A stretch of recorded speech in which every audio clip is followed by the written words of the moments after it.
all of your favorite recipes. Simply Food. You should know by now that you're in for a treat. Simply Food. There's no other channel where you'd rather be. Simply Food. Seafood, pasta, cakes, and pies. Sing and laugh and even cry. Like and share and hit subscribe. Simply Food by TY.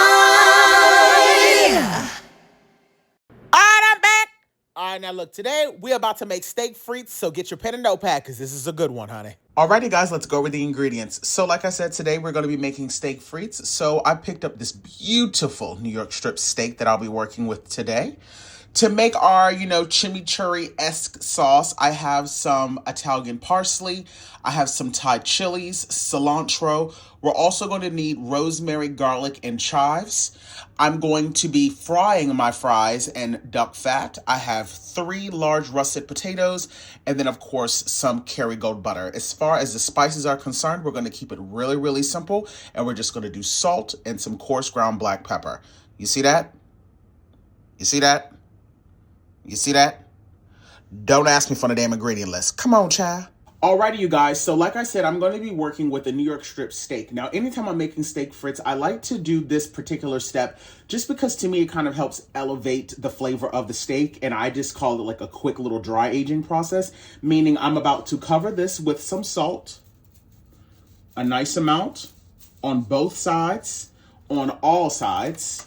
We won't be having no cross-contamination around here, so I poured some of that salt into a little separate bowl so I don't put my gloves, back into my actual dish. But I'm gonna cover this up completely with some coarse kosher salt.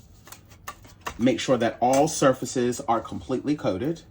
And I'm now going to place this in the fridge for 1 hour uncovered. Of course, give your potatoes a good wash down and also go on ahead and peel them. Okay, so I have 2 potatoes here, baby. Let me tell you something. One of those potatoes I cut open and I was not feeling the way she looked, so I threw her in the trash. I don't know about you, but in today's day and age, we cannot be playing around with no rotten vegetables because people getting too sick and ain't nobody got time for that. Now, you can cut your fries as thick or as thin as you would like. I'm going to be cutting mine relatively thin.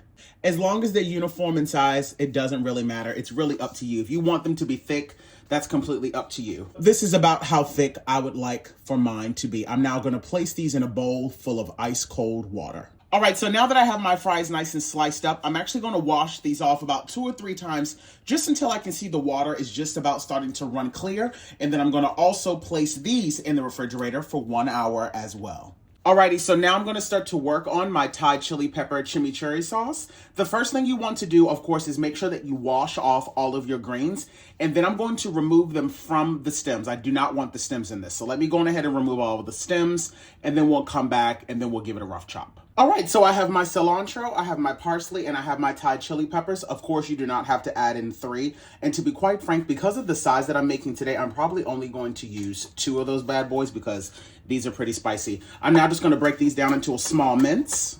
Add your parsley to the bowl. And there are no specific measurements to this. I would just say add an equal parts cilantro and parsley. Add that to the bowl.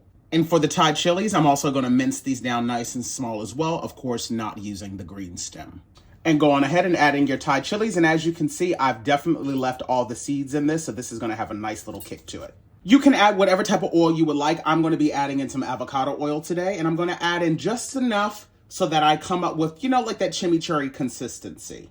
I'm going to add in a small pinch of black pepper, a small pinch of coarse kosher salt. Give this a good mix, and literally, it's all done. It's just that simple. And this not only is fantastic on steak, this is great on seafood, shrimp, fish. I mean, it's fantastic on a lot of different things.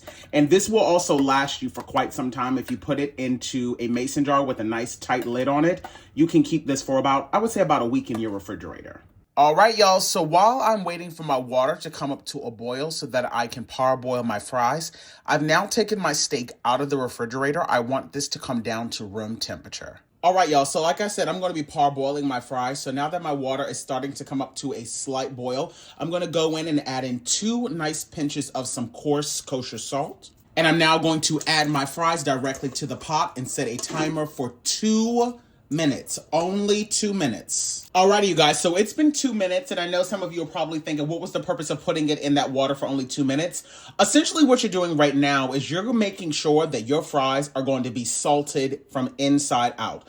This is also going to help make sure that the fries are extra crispy. Now, depending on how thick you cut your fries, it is going to make a difference on how long you need to cook them. So, just keep an eye on that. But the way to know if the fries are ready to go, if they're nice and flimsy like this, and they have a nice little bend to them, that's how you know that they're ready to go. So I'm now going to take these out of the boiling water, and I'm going to transfer them over to this wire rack here so that they can begin to start to dry off before I actually fry them. Okay, so now my steak has actually been sitting out for, I would say, about 15-20 minutes, so this is perfect. So what I'm going to do now is I'm going to go on ahead and add in the black peppercorn. And you don't have to go too crazy with it. I mean, that really just depends on how, peppery you like your steaks to be. You do not, of course, need to add in any additional salt at all. But you can, if that's what type of time you're on. You absolutely can, but I'm just going to be doing black pepper on mine because I already heavily salted it to begin with. Okay, get all of that salt. I want all of that on this steak. And now we're good to go. Let's move over to the skillet. All right, y'all, so to a really nice hot cast iron skillet, I'm going to go in with some avocado oil. And just to ensure that I'm going to cook my steak to the temperature that I like, I've added in my meat thermometer. Press it down and let it do its thing. I'm looking to achieve an internal temperature of about 155, which will leave me with about a medium well steak.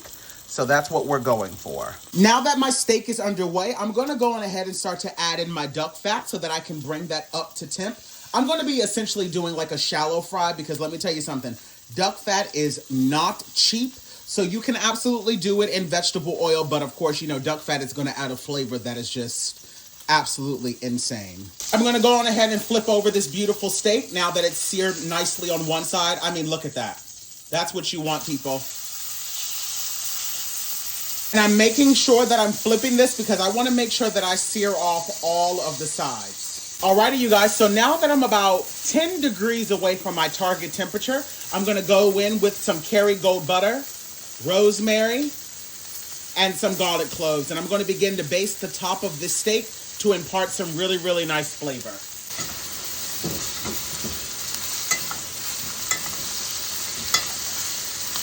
My steak is looking absolutely beautiful and it is absolutely done. So I'm now going to transfer this over to a pan and I'm going to allow this to rest for about 10 minutes. And of course, I'm going to lay that beautiful rosemary right on top.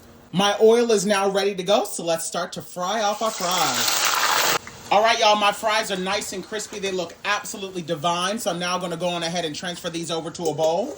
I'm going to go in and immediately add in some chives. Some freshly grated Parmigiano Reggiano, because why not?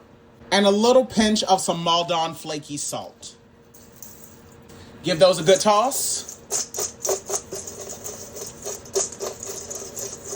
And your fries are all done. Our steak has been resting for about a good 10 minutes, so now I'm just going to go on ahead and slice her up. Oh my God. Let me just give y'all a quick little sneak peek. Just a little bit of pink, not too much.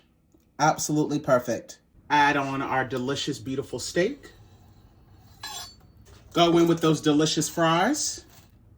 And now go in and top it off with that beautiful Thai chili chimichurri sauce.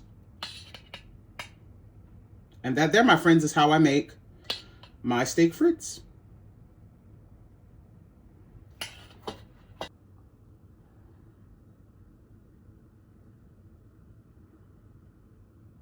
Let's go in for a taste test.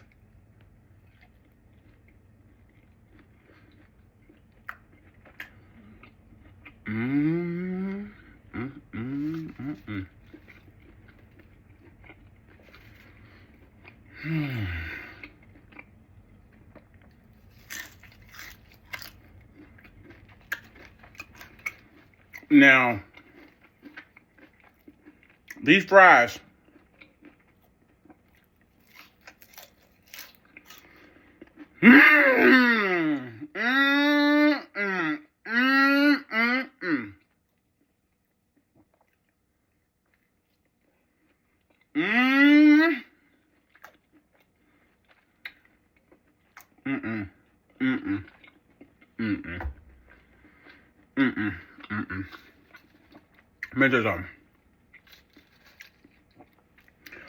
This meal right here is a flex.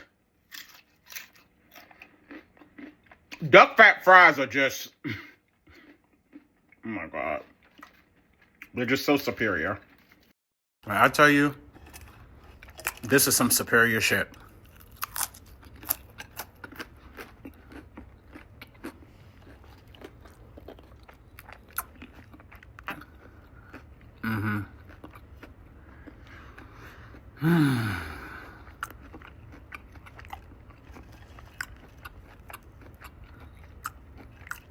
I'm not trying to be funny.